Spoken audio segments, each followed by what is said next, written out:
નમસ્કાર મિત્રો, વાર્તા સાંભળવા માટે આવ્યા છો? ચાલો વાર્તાની શરૂઆત કરી। દોસ્તો, મારું નામ વિકાસ છે।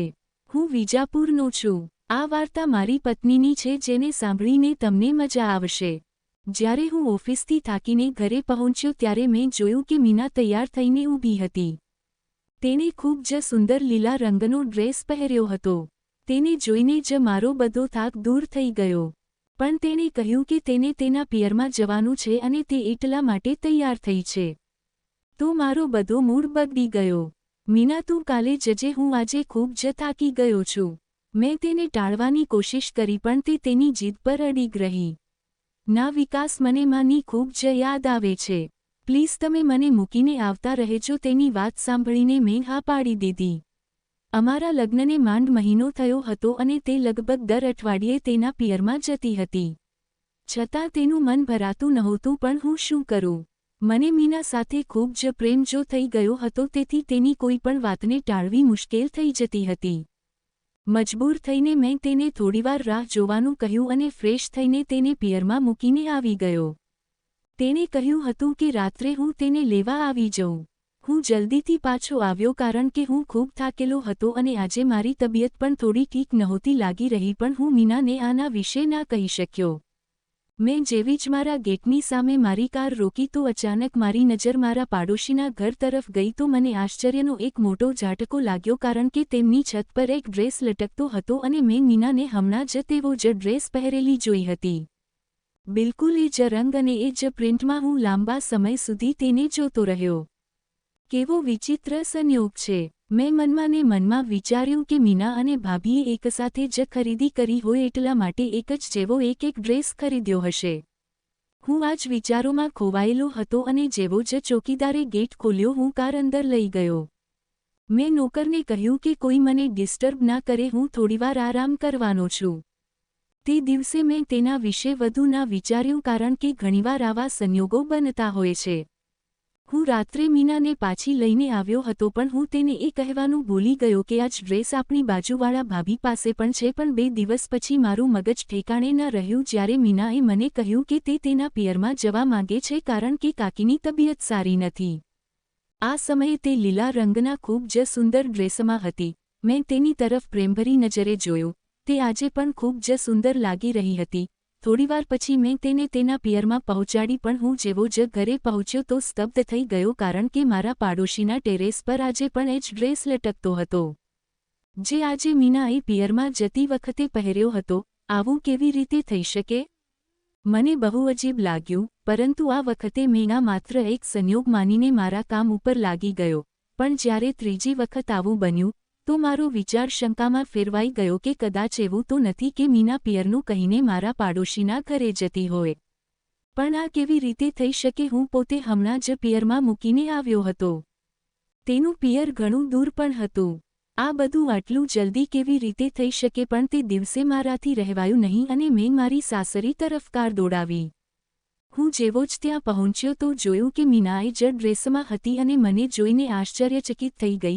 વિકાસ, તમે હજુ સુધી ગયા નથી? તો હું થોડો શરમાઈ ગયો અને મનમાં ને મનમાં હું પોતાને ટોકવા લાગ્યો, હું કેટલી મૂર્ખતાભરી વાતો વિચારતો હતો। મીનાના માતાપિતાનું ઘર તો અમારા ઘરથી ખૂબ જ દૂર હતું, તે ત્યાં કેવી રીતે જઈ શકતી હતી?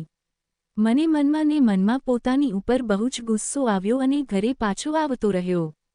ધ્યાનથી મારા પાડોશી રાજના ઘર તરફ જોયું, જ્યાં એ જ ડ્રેસ હજી સુધી લટકતો હતો। મને એક ક્ષણ માટે પણ ચેન નહોતું પડતું। સંયોગ એક કે 2 વાર બની શકે છે, પણ વારંવાર નહીં। પણ હું આ વાત જુબાન પર લાવવામાં ડરતો હતો।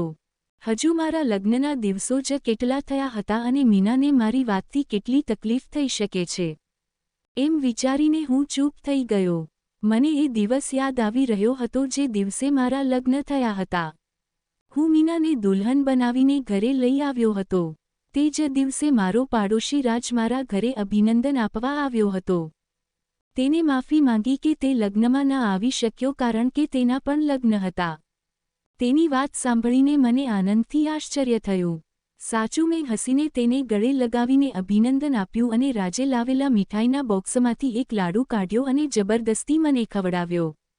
તે ખૂબ જ ખુશ લાગી રહ્યો હતો તેના લગ્નથી। જો કે ખુશ તો હું પણ ખૂબ જ હતો। મારા મીના સાથે અરેન્જ મેરેજ હતા. જ્યારે મેં પહેલીવાર મીનાને જોઈ હતી તે જ વખતે તેને દિલ દઈ બેઠો હતો. તે મારી સેક્રેટરીને મળવા મારી ઓફિસમાં આવી હતી. તે મારી સેક્રેટરીની ફ્રેન્ડ હતી. તે બંનેને શોપિંગ કર્યા પછી એક સાથે લંચ પર જવાનું હતું જેના માટે પૂજાએ મારી પાસેથી પહેલાથી જ રજા લઈ લીધી હતી. સંયોગથી એ જ વખતે મારે કોઈ કામથી બહાર જવાનું હતું. જેવો જ હું મારા કેબિનમાંથી નીકળ્યો તો સીધી મીનાની ઉપર મારી નજર પડી અને પછી મેં તેને જોઈ તો હું જોતો જ રહી ગયો. આ રીતે મને તેની સામે જોતો જોઈને થોડીવાર માટે અસ્વસ્થતા અનુભવવા લાગી અને મેં જલ્દીથી મારી નજરો ફેરવી લીધી. હું ના ચાહતા હોવા છતાં પણ ત્યાંથી નીકળી ગયો અને જેમ જ મેં પાછળ ફરીને જોયું તે બંને મારી પાછળ જ વાતો કરતા કરતા નીકળી હતી. મીના પૂજાની કોઈ વાત પર ખિલખિલાટ હસતી હતી અને તેના લાંબા વાળ હવામાં ઉડીને તેના ચહેરા પર આવી રહ્યા હતા, જેને તે વારંવાર પાછળ ધકેલી રહી હતી. મેં તક જોઈને પૂજાને કહ્યું કે જો તમે ઈચ્છો તો હું તમને લિફ્ટ આપી શકું છું કારણ કે મારે પણ એ બાજુ જ જવાનું છે. હું ખોટું બોલ્યો, મારે એ બાજુ નહોતું જવાનું જે બાજુ તેમનો પ્રોગ્રામ હતો. મારી વાત પર પૂજા બહુ જ ખુશ થઈ અને મીનાનો હાથ પકડીને કારમાં બેસી ગઈ પણ મીના થોડી અચકાઈને બેઠી હતી. મારું દિલ પવનની જેમ ઉડવા લાગ્યું હતું. પાછળના મિરરમાંથી હું તેને જ જોઈ રહ્યો હતો. મેં એ જ દિવસે નક્કી કરી લીધું હતું કે મારી જીવનસાથી માત્ર ને માત્ર મીનાને જ બનાવીશ. હું તેના પ્રેમમાં એવી રીતે કેદ થઈ ગયો હતો કે મારી ધીરજ પણ ન રહી. 2 દિવસ પછી જ મેં પૂજાને બધું કહી દીધું. તે મારી વાત સાંભળીને ખૂબ જ ખુશ થઈ ગઈ. તેણે કહ્યું કે મીના એક મિડલ ક્લાસ પરિવારમાંથી છે.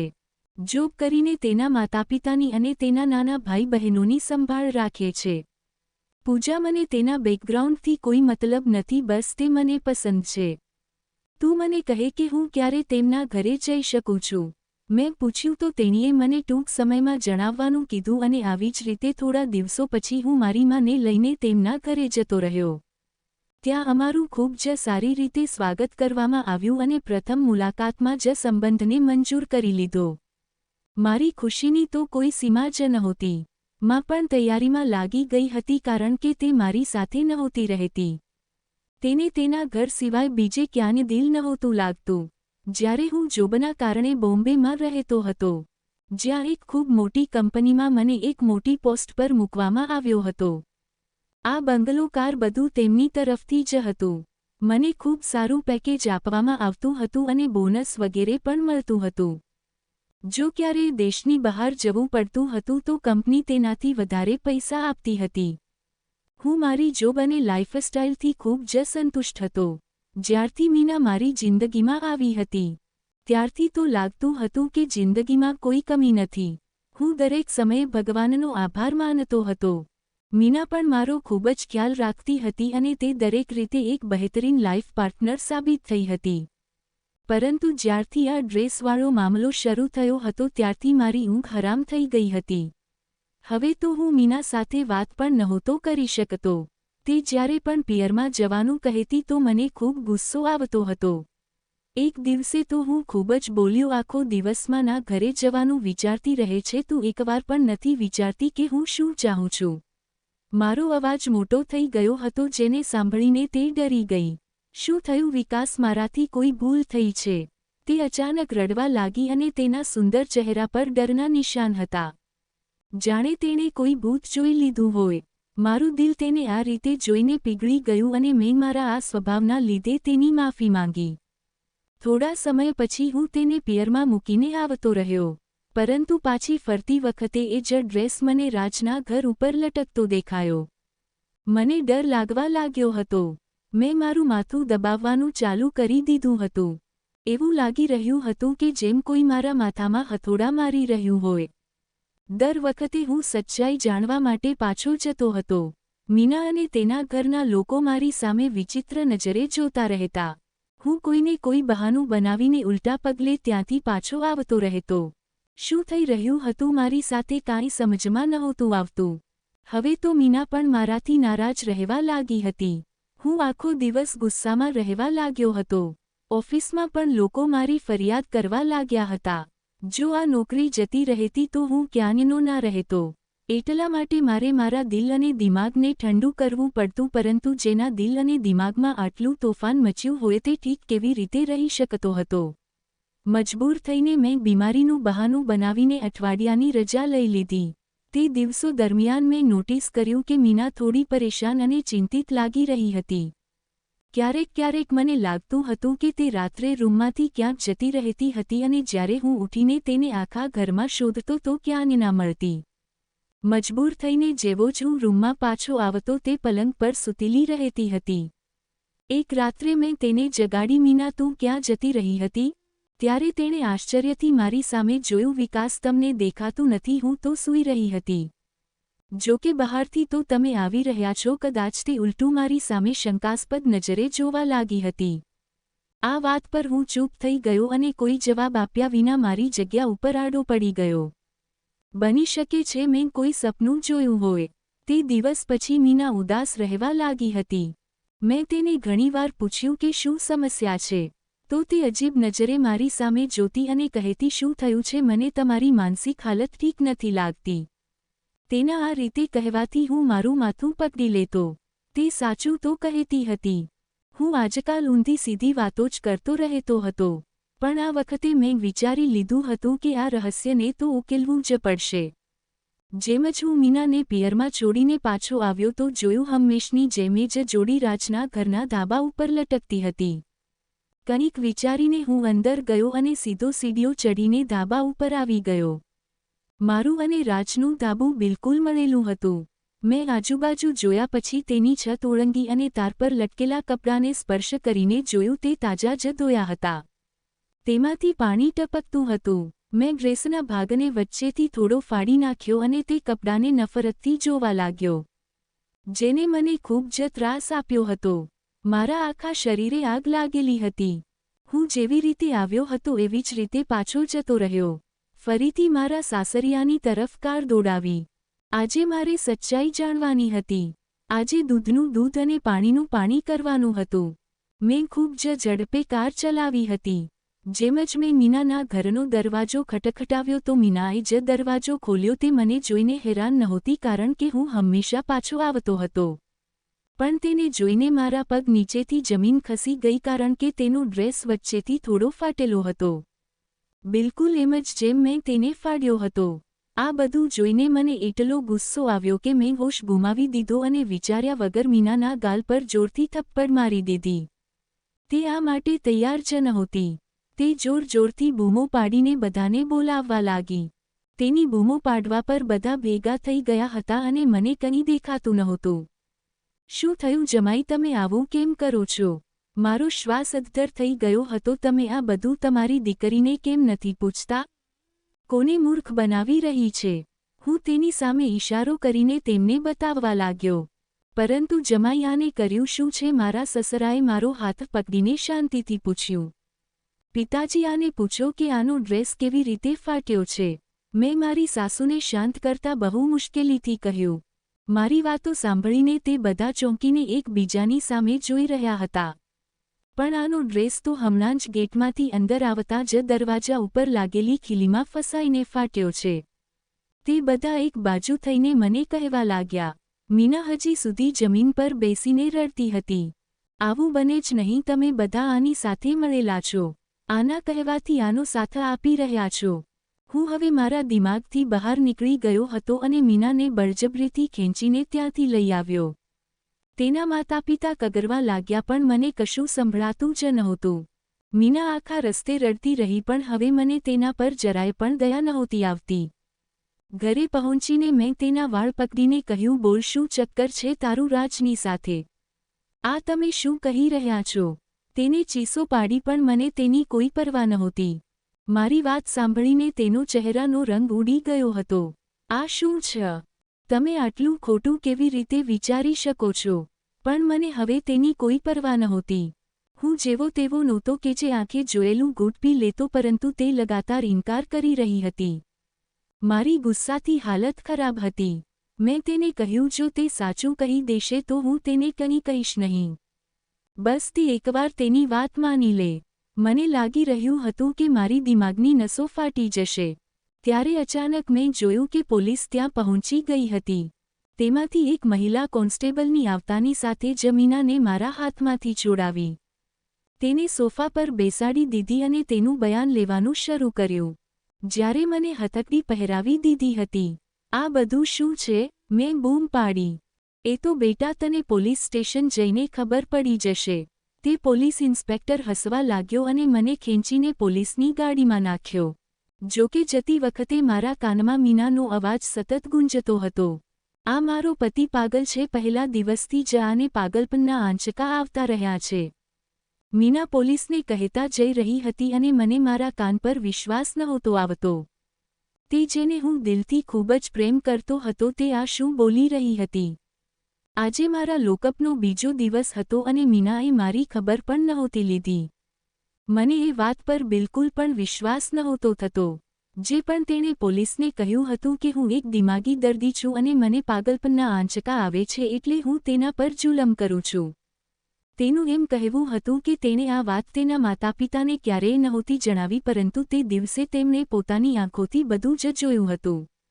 પણ સૌથી ચોંકાવનારી વાત એ હતી કે તે રાત્રે પોલીસને રાજે કોલ કર્યો હતો. જેના કારણે આ આખો મામલો શરૂ થયો હતો. મને ખૂબ જ આશ્ચર્ય થતું હતું. આ બધું શું થઈ રહ્યું હતું મને કંઈ સમજમાં નહોતું આવી રહ્યું. મીનાએ મારી વિરુદ્ધ કેસ ફાઇલ કર્યો હતો અને ખબર નહીં કેવા કેવા આરોપો લગાવ્યા હતા મારી ઉપર.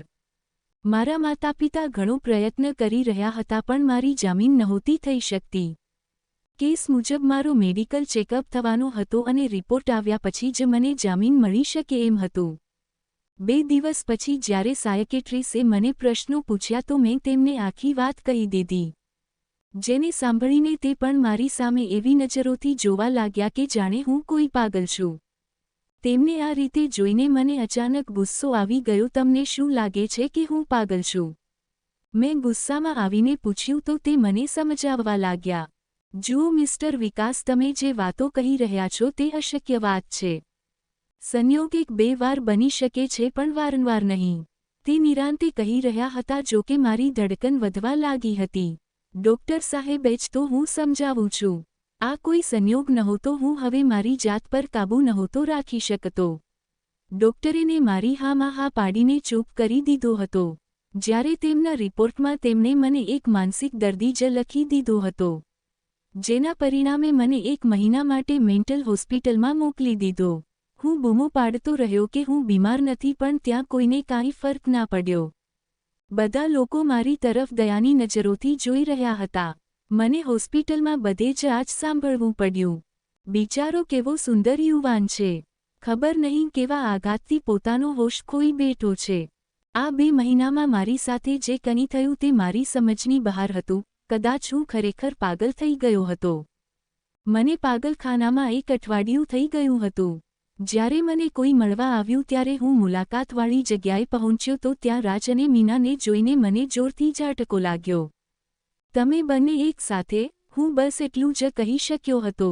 હા વિકાસ, અમે બંને સાથે એટલા માટે આવ્યા છીએ જેથી તને તારી ભૂલો કહી શકીએ.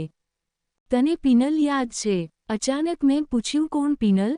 તને કેવી રીતે યાદ હશે યાર, કારણ કે તે કોલેજથી લઈને યુનિવર્સિટી સુધી ખબર નહીં કેટલી છોકરીઓને પ્રેમની જાળમાં ફસાવી હશે. જેમાં એક છોકરી પિનલ પણ હતી જે મારી નાની બહેન હતી. તે બીજી છોકરીઓથી ખૂબ જ અલગ હતી. તે બહુ જ કોમળ હતી. તેને તારા ટાઈમપાસને સાચી મોહબ્બત સમજી બેઠી હતી. તે તેની સાથે લગ્ન કરવાનો ઇનકાર કરી દીધો. તું તેને ફક્ત તારી મિત્ર માનતો હતો અને બીજું કંઈ નહીં. ત્યારે તે માસૂમ છોકરીએ છત પરથી કૂદીને પોતાનો જીવ આપવાનો પ્રયાસ કર્યો હતો. જેમાં તે બચી ગઈ પણ કાયમ માટે અપંગ બની ગઈ અને આજ સુધી તે માત્ર દવાઓના સહારે જ જીવતી છે.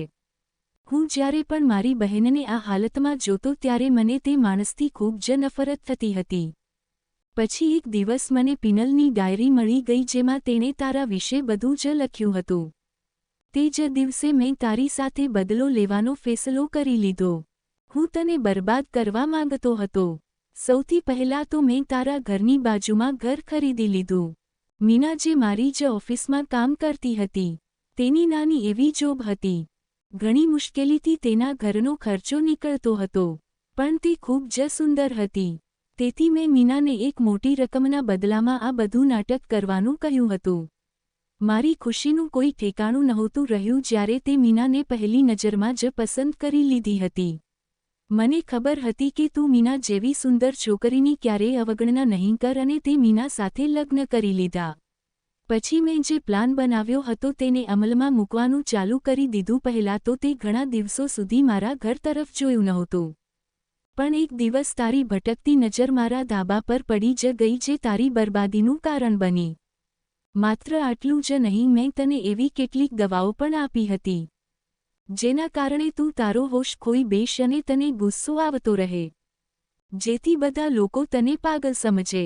આ બધું કહેતા તે ખૂબ જ ખુશ લાગતો હતો. તેના હોઠ પર એક વ્યંગાત્મક હાસ્ય હતું જ્યારે મીના ચૂપ ઊભી હતી.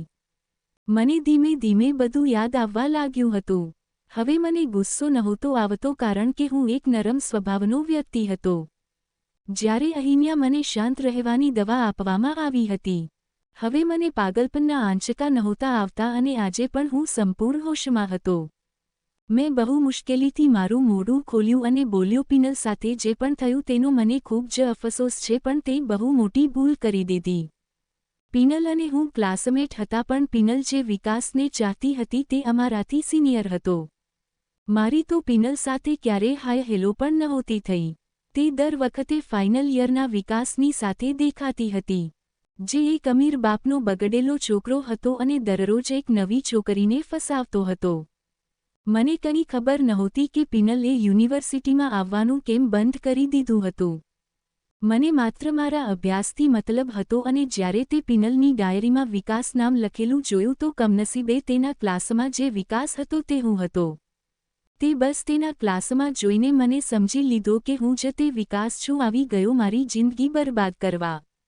ઓછામાં ઓછું એકવાર કોઈને પૂછ્યું તો હોત કે પિનલની સાથે કોણ રહેતો હતો. આઘાત અને દર્દથી મારી ખરાબ હાલત હતી. મને એ ગુનાની સજા મળી હતી જે મેં કર્યો જ નહોતો. મારી વાત સાંભળીને રાજ અને મીના એકદમ ચોંકી ગયા હતા. તે બંનેનો ચહેરો જોવા લાયક હતો. જ્યારે મને સંતોષ હતો કે મેં કોઈ ગુનો નહોતો કર્યો, તે દિવસે તો તે બંને ચાલ્યા ગયા અને 2 દિવસ પછી જ મને છોડી મૂકવામાં આવ્યો. રાજ અને મીનાએ પોતાનો ગુનો કબૂલી લીધો હતો. જ્યારે મને ખબર પડી તો મેં જલ્દીથી મારા વકીલ સાથે વાત કરી અને તે બંનેને માફ કરી દીધા. મને ખબર હતી કે તેઓએ ગુનો કર્યો હતો, પરંતુ મીનાએ ગરીબીથી કંટાળીને આ ઓફર સ્વીકારી લીધી હતી. તે તેના બીમાર પિતાની દવાઓ અને ઘરનો ખર્ચ પૂરો નહોતી કરી શકતી. રાજે બદલાની આગમાં આ બધું કર્યું હતું. હું મારા ઘરે પાછો આવતો રહ્યો હતો, પરંતુ હું ચોંકી ગયો જ્યારે મેં ત્યાં મીનાને મારી રાહ જોતા જોઈ. મીના, તું અહીંયા? હા વિકાસ, હું તમારી ગુનેગાર છું. મને માફ કરી દો અને જો તમારા દિલમાં મારા માટે થોડી પણ જગ્યા હોય તો મને તમારા જીવનમાંથી ના કાઢી મૂકતા. મને તમારાથી મોહબ્બત થઈ ગઈ છે. વિકાસ, તમારી જેવો માણસ મેં આજ સુધી મારી જિંદગીમાં ક્યારેય નથી જોયો. હું તમને બિલકુલ ગુમાવવા નથી માંગતી. તે રડતા રડતા મારા પગ પર પડી ગઈ હતી. તેનું આખું શરીર ધ્રુજતું હતું. હું તેને નફરત કરવાની લાખ કોશિશ કરતો, પણ આ દિલ તેના એક આંસુથી જ પીગળી ગયું હતું. તે હજુ પણ મારી પ્રેમિકા હતી. મેં તેનો ખભો પકડીને તેને ઊભી કરી અને તેના આંસુ સાફ કર્યા. મીના, જો તને ખરેખર તે કર્યું એના ઉપર અફસોસ હોય તો હું તને માફ કરું છું. પરંતુ એ યાદ રાખજે કે હું પણ એક માણસ છું. કદાચ વારંવાર માફ ના કરી શકું. મારી વાત સાંભળીને તે જોર જોરથી રડવા લાગી અને મેં મનમાં એ વિચાર્યું કે આ પસ્તાવાના આંસુ છે એનો મતલબ છે કે મીના સાચે જ મારા પ્રેમમાં પડી ગઈ હતી. મેં ભગવાનનો આભાર માન્યો હતો કે જેમણે મને મારું માન સન્માન પાછું આપ્યું હતું, નહીંતર એક ગેરસમજના આધારે મારું આખું જીવન બરબાદ થવાનું હતું. આવી જ વાર્તા સાંભળવા માટે ચેનલને સબસ્ક્રાઇબ કરજો દોસ્તો. ધન્યવાદ.